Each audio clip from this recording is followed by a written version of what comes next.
আজকে আমরা বানাবো এঁচোড় চিংড়ি। তার জন্য আমরা বাজার থেকে বড় বড় সাদা এই চিংড়ি মাছ নিয়ে এসেছি, আর গাছ থেকে একটা এঁচোড় পেড়ে নিয়ে এসেছি। চিংড়ি মাছগুলোকে ভালোভাবে খোসা ছাড়িয়ে চিংড়ি মাছের ওপরে দেখুন এরকম একটা ময়লা থাকে, সেটাকে পরিষ্কার করে নিয়ে নেব আমরা।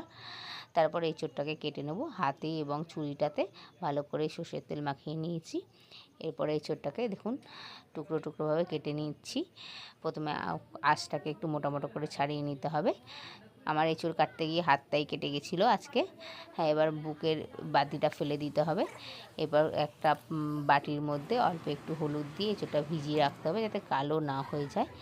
এঁচোড়টাকে ভালো করে ধুয়ে কাটা হয়ে গেলে ধুয়ে একটা পাত্রের মধ্যে নুন আর হলুদ দিয়ে সিদ্ধ করে নিতে হবে।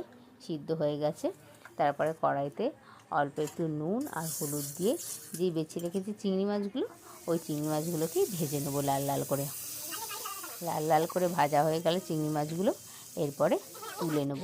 দেখুন কত সুন্দর লাল লাল করে ভাজা হয়ে গেছে। এরপর তুলে নেবো আমরা সব কটা চিংড়ি মাছ। চিংড়ি মাছগুলো তুলে নিয়ে কড়াইতে আর একটুখানি তেল দিয়ে, না আর তেল লাগবে না, ওই তেলের মধ্যেই দিয়ে দেবো কেটে রেখেছিলাম আলু। সেই আলুগুলোকে দিয়ে লাল লাল করে ভেজে নেব।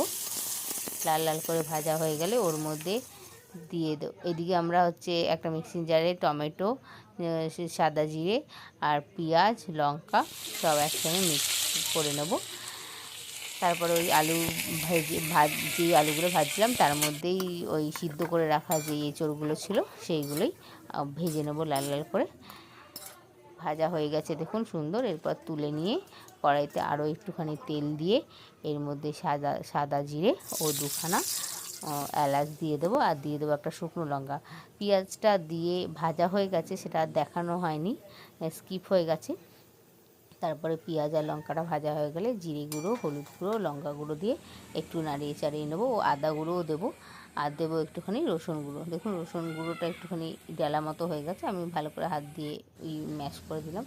এরপরে দিয়ে দেবো একটুখানি নুন ও যে পেস্টটা করে রেখেছিলাম সেই পেস্টটা দিয়ে দেবো। ভালো করে নেড়ে চেড়ে হতে দেবো। যতক্ষণ এর উপর দিয়ে তেল উঠবে ততক্ষণ এরকম করে নেড়ে চেড়ে আমরা মশলাটাকে কষিয়ে নেব। দেখুন সুন্দর তেল ভেসে উঠছে, তার মানে আমাদের মশলাটা কষানো হয়ে গেছে। এরপর ভেজে রাখা এঁচোড় আর আলুগুলোকে কড়াইতে দিয়ে আবার নাড়িয়ে চাড়িয়ে ওই এঁচোড় আর আলুর সঙ্গে কষিয়ে নেব। দেখুন সুন্দরভাবে কষানো হয়ে গেছে। এরপর অল্প জল দিয়ে নেড়ে চেড়ে কিছুক্ষণ ঢাকা দিয়ে সিদ্ধ হতে দেবো। সিদ্ধ হয়ে গেলে এর মধ্যে দিয়ে দেবো চিংড়ি মাছগুলো। চিংড়ি মাছগুলো দিয়ে দেখুন সুন্দর আমাদের কত সুন্দর কালার এসছে এঁচোড় চিংড়িটায়। Thank you for